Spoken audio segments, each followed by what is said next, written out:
দর্শক, দক্ষিণ এশিয়ায় আবারও যুদ্ধের দামামা। আফগানিস্তানের বিরুদ্ধে যুদ্ধ ঘোষণা করল পাকিস্তান। চলছে বিশেষ অভিযান নাম অপারেশন গজব লিল হক। ১৩৩ যোদ্ধা নিহতের দাবি, ৫৫ সেনা হত্যার পাশাপাশি চৌকি দখলের দাবি তালেবানের। এদিকে মধ্যপ্রাচ্যে উত্তেজনা চরমে। একদিকে পারমাণবিক চুক্তি নিয়ে কূটনৈতিক তৎপরতা, অন্যদিকে সামরিক প্রস্তুতি। দুই সমান্তরাল বার্তা দিচ্ছে বিশ্ব রাজনীতি। জানাবো পরমাণু কর্মসূচি নিয়ে মার্কিন প্রেসিডেন্ট ডোনাল্ড ট্রাম্পের ক্রমাগত হুমকির মুখে টালমাটাল ইরান। অন্যদিকে চুক্তি ছাড়াই শেষ যুক্তরাষ্ট্র ইরান পারমাণবিক আলোচনা, যুদ্ধের শঙ্কা বাড়ছে। সবশেষ জানাবো পাকিস্তান আফগানিস্তান সংঘাত, মধ্যস্থতার প্রস্তাব ইরানের, কূটনৈতিক সমাধানের আহ্বান রাশিয়ার। শিরোনাম শুনছিলেন, এবার বিস্তারিত খবর। দর্শক, দক্ষিণ এশিয়ায় আবারও যুদ্ধের দামামা। পাকিস্তান আনুষ্ঠানিকভাবে আফগানিস্তানের বিরুদ্ধে যুদ্ধ ঘোষণা করেছে। শুরু হয়েছে বিশেষ সামরিক অভিযান, নাম অপারেশন গজব লিল হক। দুই দেশের সীমান্তে এখন টানটান উত্তেজনা। চলছে বিমান হামলা, পাল্টা আক্রমণ, চৌকি দখল আর ভারী গোলাবর্ষণ। পাকিস্তানের দাবি, তাদের বিমান অভিযানে এখন পর্যন্ত ১৩৩ জন তালেবান যোদ্ধা নিহত হয়েছে। অভিযান চালানো হয়েছে রাজধানী কাবুল সহ একাধিক প্রদেশে। পাকিস্তানি বাহিনীর লক্ষ্যবস্তু ছিল তালেবানের সামরিক স্থাপনা, অস্ত্রাগার এবং ২টি ব্রিগেড সদর দপ্তর। অন্যদিকে তালেবানের দাবি সম্পূর্ণ ভিন্ন। তারা বলছে, সীমান্তবর্তী এলাকায় অতর্কিত হামলায় ১৮টি পাকিস্তানি সেনা চৌকি দখল করা হয়েছে এবং সংঘর্ষে ৫৫ জন পাকিস্তানি সেনা সদস্য নিহত হয়েছে। ডুরান্ড লাইনের সংলগ্ন প্রদেশগুলোতে রাতভর গোলাগুলি ও কামানের শব্দে প্রকম্পিত হয়েছে সীমান্ত এলাকা। তালেবান জানায়, পাকিস্তানি বিমান হামলার জবাবেই তারা রাত ৮টায় অভিযান শুরু করে। এক ভিডিও বার্তায় তারা দেশবাসীর কাছে দোয়া চেয়েছে। সংঘাত ছড়িয়ে পড়েছে কান্দাহার, নাঙ্গারহার, পাকতিকা এলাকাগুলোতে ব্যাপক ধ্বংসযজ্ঞের খবর মিলছে। দীর্ঘদিন ধরেই পাকিস্তান অভিযোগ করে আসছে যে আফগান ভূখণ্ড ব্যবহার করে নিষিদ্ধ ঘোষিত তেহরিক-ই-তালেবান পাকিস্তান বা টিটিপি পাকিস্তানের বিরুদ্ধে সন্ত্রাসী কার্যক্রম চালায়। এই অভিযোগকে কেন্দ্র করেই দুই দেশের সম্পর্ক ছিল টানাপড়নে। সাম্প্রতিক হামলার পর সেই উত্তেজনাই এখন সরাসরি সামরিক সংঘাতে রূপ নিয়েছে। এই পরিস্থিতিতে মধ্যস্থতার প্রস্তাব দিয়েছে ইরান। দেশটির পররাষ্ট্রমন্ত্রী আব্বাস আরাগচি সামাজিক মাধ্যমে জানিয়েছেন, পবিত্র রমজান মাসে যুদ্ধ নয়, সংলাপী হওয়া উচিত সমাধানের পথ। তেহরান দুই পক্ষের মধ্যে আলোচনা এগিয়ে নিতে সহায়তা করতে প্রস্তুত বলেও জানান তিনি। দর্শক, দুই প্রতিবেশী মুসলিম দেশের এই সংঘাত শুধু সীমান্তেই সীমাবদ্ধ থাকবে নাকি তা বড় আঞ্চলিক অস্থিরতায় রূপ নেবে, সেটি এখন বড় প্রশ্ন। দক্ষিণ এশিয়ার নিরাপত্তা পরিস্থিতি কোন দিকে মোড় নেয়, সেদিকে নজর রাখছে গোটা বিশ্ব। আরও আপডেট পেতে আমাদের সঙ্গেই থাকুন। মধ্যপ্রাচ্যে উত্তেজনা চরমে। একদিকে পারমাণবিক চুক্তি নিয়ে কূটনৈতিক তৎপরতা, অন্যদিকে সামরিক প্রস্তুতি। দুই সমান্তরাল বার্তা দিচ্ছে বিশ্ব রাজনীতি। তৃতীয় দফার বৈঠককে সফল আখ্যা ইরানের। মধ্যপ্রাচ্যে উত্তেজনা চরমে। একদিকে পারমাণবিক চুক্তি নিয়ে কূটনৈতিক তৎপরতা, অন্যদিকে সামরিক প্রস্তুতি। দুই সমান্তরাল বার্তা দিচ্ছে বিশ্ব রাজনীতি। তৃতীয় দফার বৈঠককে সফল আখ্যা দিয়েছে ইরান আর জানিয়েছে ১ সপ্তাহের মধ্যেই আবারও মুখোমুখি বসবে তেহরান ও ওয়াশিংটন। সুইজারল্যান্ডের জেনেভা শহরে অনুষ্ঠিত হয় পারমাণবিক চুক্তি নিয়ে তৃতীয় দফার পরোক্ষ আলোচনা। বৈঠক শেষে ইরানের পররাষ্ট্রমন্ত্রী আব্বাস আরাগচি বলেন, মার্কিন নিষেধাজ্ঞা প্রত্যাহারের দাবি জানানো হয়েছে। বিনিময়ে বড় ধরনের ছাড় দিতে প্রস্তুত তেহরান।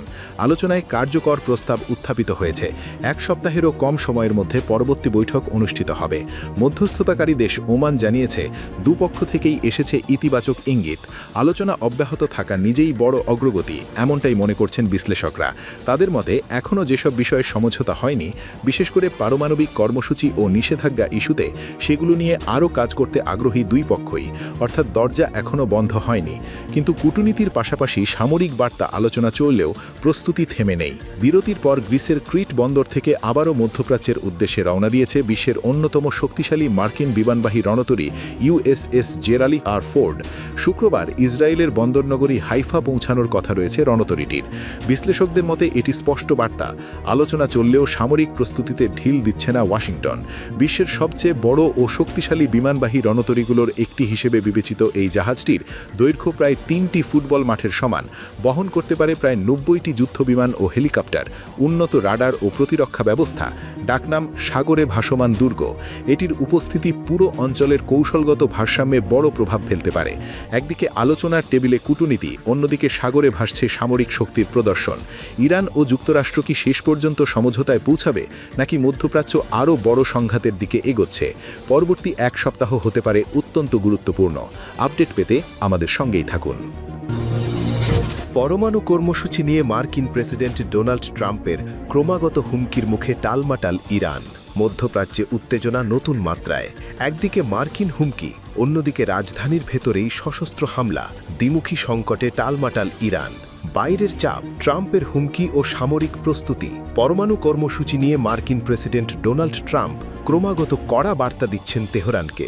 মধ্যপ্রাচ্যে বিশাল নৌবহর মোতায়েন, যুদ্ধ প্রস্তুতির মহড়া, সব মিলিয়ে ওয়াশিংটনের অবস্থান স্পষ্ট, প্রয়োজনে সামরিক পদক্ষেপ। গত জুনের পর আবারও যুক্তরাষ্ট্র ও ইরানের মধ্যে সরাসরি সংঘর্ষের আশঙ্কা জোরালো হচ্ছে। বিশ্লেষকদের মতে পরিস্থিতি অত্যন্ত স্পর্শকাতর। ভেতরের বিস্ফোরণ, তেহরানের সশস্ত্র হামলা, এই বহিরাগত চাপের মধ্যেই নজিরবিহীন এক ঘটনা রাজধানী তেহরানে। দেশটির সর্বোচ্চ নেতা আয়াতুল্লাহ আলী খামেনি এর সদর দপ্তর লক্ষ্য করে সশস্ত্র হামলার চেষ্টা চালায় ভিন্ন মতাবলম্বী সংগঠন মুজাহিদ্দিন ইখালক। ইরানি গণমাধ্যমের দাবি, হামলা হয় মোতাহারি কমপ্লেক্সে। তাৎক্ষণিক পাল্টা প্রতিরোধ গড়ে তোলে ইসলামিক রেভলিউশনারি গার্ড কর্পস।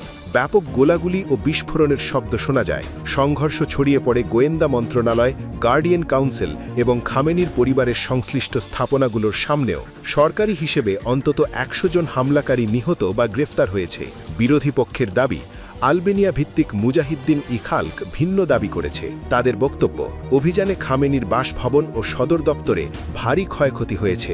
150 জন যোদ্ধা সফলভাবে অভিযান শেষ করে ঘাঁটিতে ফিরে গেছে। তারা একে মুক্তি সংগ্রাম হিসেবে আখ্যা দিয়েছে। সামরিক বিশ্লেষকদের একাংশের ধারণা, এই অভ্যুত্থান প্রচেষ্টায় বিদেশি গোয়েন্দা সংস্থার মদদ থাকতে পারে। ইরানের রেভলিউশনারি গার্ড একে বিদেশ সমর্থিত সন্ত্রাসী অনুপ্রবেশ হিসেবে বর্ণনা করেছে। রাজধানীতে কঠোর নিরাপত্তা, পরবর্তী কোনো অস্থিতিশীলতার আশঙ্কায় তেহরান জুড়ে ভারী মেশিনগান মোতায়েন, দাঙ্গা দমনকারী সাজোয়া যান টহল, কড়া নজরদারি। 1979 সালের বিপ্লবের পর সবচেয়ে সুরক্ষিত এলাকায় নির্মিত হয় খামেনির বাসভবন। সেই এলাকায় হামলার চেষ্টা সরকারের নিরাপত্তা ব্যবস্থার উপর বড় প্রশ্ন তুলেছে। একদিকে মধ্যপ্রাচ্যে মার্কিন রণতরীর উপস্থিতি, অন্যদিকে রাজধানীর হৃদয়ে সশস্ত্র বিদ্রোহের চেষ্টা। সব মিলিয়ে ইরান এখন দাঁড়িয়ে আছে এক জটিল ও ঝুঁকিপূর্ণ সন্ধিক্ষণে। পরবর্তী পদক্ষেপ কি হবে, সংলাপ নাকি সংঘাত? পরিস্থিতির সর্বশেষ আপডেট পেতে আমাদের সঙ্গেই থাকুন। চুক্তি ছাড়াই শেষ যুক্তরাষ্ট্র ইরান পারমাণবিক আলোচনা, যুদ্ধের শঙ্কা বাড়ছে। তেহরানের পারমাণবিক কর্মসূচির ভবিষ্যৎ নিয়ে যুক্তরাষ্ট্র ও ইরানের উচ্চ পর্যায়ের আলোচনা বৃহস্পতিবার কোনো চুক্তি ছাড়াই শেষ হয়েছে। এদিকে হোয়াইট হাউস মধ্যপ্রাচ্যের সামরিক পদক্ষেপের সম্ভাবনা বিবেচনা করছে বলে জানা গেছে। যা হলে তা কয়েক দশকের মধ্যে অঞ্চলে যুক্তরাষ্ট্রের সবচেয়ে বড় হস্তক্ষেপ হতে পারে। ইরানের পররাষ্ট্রমন্ত্রী আরাগচি দাবি করেন, আলোচনায় ভালো অগ্রগতি হয়েছে। ওমানের মধ্যস্থতাকারীরাও জানিয়েছেন, আগামী সপ্তাহে ভিয়েনায় কারিগরি পর্যায়ে আবার আলোচনা শুরু হতে পারে। দ্য গার্ডিয়ানের বৃহস্পতিবারের প্রতিবেদনে বলা হয়, আলোচনায় অগ্রগতি দাবি করা হলেও ইরানের ইউরেনিয়াম সমৃদ্ধকরণের অধিকার এবং উচ্চমাত্রায় সমৃদ্ধ ইউরেনিয়ামের মজুতের ভবিষ্যৎ নিয়ে মৌলিক বিরোধে দুই পক্ষ কাছাকাছি এসেছে এমন কোনো সুস্পষ্ট প্রমাণ পাওয়া যায়নি। জেনেভায় অনুষ্ঠিত পরোক্ষ এই আলোচনায় যুক্তরাষ্ট্রের প্রতিনিধি দলের নেতৃত্ব দেন প্রেসিডেন্ট ডোনাল্ড ট্রাম্পের মধ্যপ্রাচ্য বিষয়ক বিশেষ দূত স্টিভ উইটকফ। খবরে বলা হয়, ইরানের প্রস্তাব নিয়ে মার্কিন পক্ষ অসন্তোষ প্রকাশ করেছে। দ্বিতীয় দফা বৈঠকের সংক্ষিপ্ত সময়কাল পরিস্থিতিকে উদ্বেগজনক বলে মনে করছেন পর্যবেক্ষকরা। এক পর্যায়ে সুইজারল্যান্ডের শহরে ইউক্রেনীয় প্রতিনিধিদের সঙ্গে সাক্ষাৎ করতে উইটকফকে বৈঠক ছেড়ে যেতে হয়, যা তেহরানের প্রতিনিধিদের মধ্যে অসন্তোষ সৃষ্টি করে বলে জানা গেছে। এদিকে ইরানি কর্মকর্তারা মার্কিন গণমাধ্যমের একটি প্রতিবেদন প্রত্যাখ্যান করেছেন। প্রতিবেদনটিতে বলা হয় তেহরানকে ইউরেনিয়াম সমৃদ্ধকরণ বন্ধ করে উচ্চ মাত্রায় সমৃদ্ধ ইউরেনিয়ামের মজুদ দেশ থেকে সরিয়ে নিতে হবে। ওমানের মধ্যস্থতাকারীরা আলোচনায় ভাঙনের কথা অস্বীকার করে বলেছেন, অভূতপূর্ব উন্মুক্ততার সঙ্গে নতুন ও সৃজনশীল প্রস্তাব বিনিময় হয়েছে। যুক্তরাষ্ট্র চায় ইরান স্থায়ীভাবে ইউরেনিয়াম না সমৃদ্ধকরণে কঠোর নিশ্চয়তা দিক এবং এমন পরিদর্শন ব্যবস্থায় সম্মত হোক যাতে ওয়াশিংটন নিশ্চিত হতে পারে যে তেহরান কখনো পারমাণবিক অস্ত্র তৈরি করতে পারবে না। যদিও ইরান বরাবরই পারমাণবিক অস্ত্র তৈরির উদ্দেশ্য অস্বীকার করে আসছে। মার্কিন পররাষ্ট্রমন্ত্রী মার্কো রুবিও বলেছেন, ইরানের ব্যালিস্টিক ক্ষেপণাস্ত্র কর্মসূচি নিয়ে আলোচনা করতে অস্বীকৃতি বড় বাধা। এর জবাবে ইরানের পররাষ্ট্র মন্ত্রণালয়ের মুখপাত্র ইসমাইল বাধাই মার্কিন দাবির অসঙ্গতি নিয়ে অভিযোগ তোলেন। আলোচনার মধ্যেই ইরানি অঞ্চলে যুক্তরাষ্ট্র নজিরবিহীন সামরিক শক্তি জড়ো করেছে। সেখানে দুটি এয়ারক্রাফট ক্যারিয়ার স্ট্রাইক গ্রুপ, আক্রমণাত্মক যুদ্ধবিমান, আকাশে জ্বালানি ভরার সরঞ্জাম এবং টমাহক ক্ষেপণাস্ত্র সজ্জিত সাবমেরিন মোতায়েন রয়েছে। এতে করে পরিস্থিতি আরও উত্তেজনাপূর্ণ হয়ে উঠেছে। চূড়ান্ত আলোচনা ভেস্তে গেলে যুদ্ধই হতে পারে শেষ পরিণতি। পাকিস্তান আফগানিস্তান সংঘাত মধ্যস্থতার প্রস্তাব দিয়েছে ইরান এবং কূটনৈতিক সমাধানের আহ্বান জানিয়েছে রাশিয়া।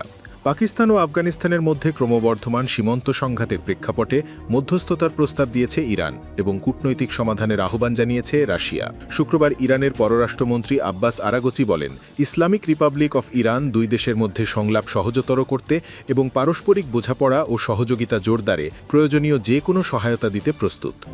এদিকে রাশিয়ার পররাষ্ট্র মন্ত্রণালয়ের বরাতে আন্তর্জাতিক বিভিন্ন বার্তা সংস্থা জানিয়েছে, মস্কো আফগানিস্তান ও পাকিস্তানকে অবিলম্বে সীমান্ত পারের হামলা বন্ধ করে কূটনৈতিক উপায়ে মতপার্থক্য নিরসনের আহ্বান জানিয়েছে।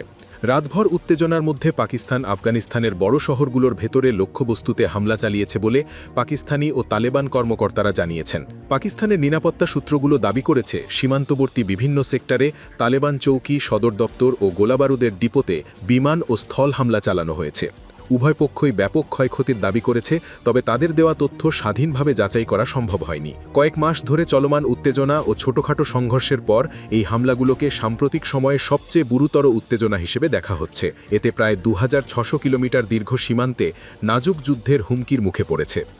ইসলামাবাদ দীর্ঘদিন ধরে অভিযোগ করে আসছে যে কাবুল তেহরিকি তালেবান পাকিস্তান বা টিটিপি জঙ্গিদের আশ্রয় দিচ্ছে, যদিও তা আফগান তালেবান অস্বীকার করে আসছে।